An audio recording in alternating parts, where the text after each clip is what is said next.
شرافت مهمترین آیین ساموراییه، ولی اگر دشمن اونقدر بی‌شرافت باشه که حتی حاضر نباشه برای صلح کردن صحبت کنه، آیا هنوز باید شرافتمند موند؟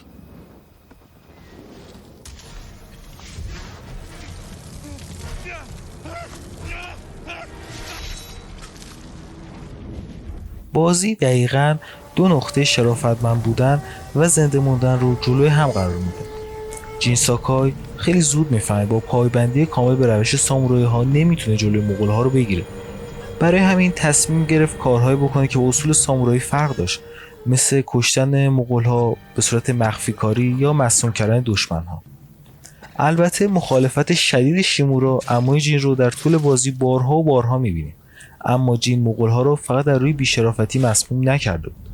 اون فقط میخواست قبل از اینکه آدمای بیشتر جونشون از دست بدن، جنگ رو زودتر خودش تمام بکنه.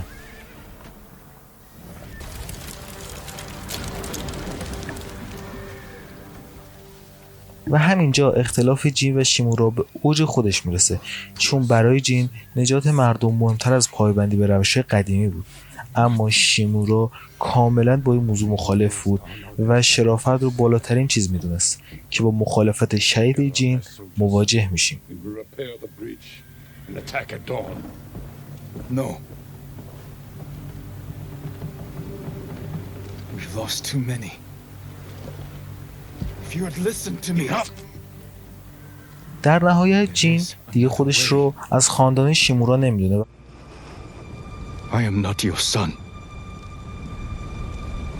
I am the ghost.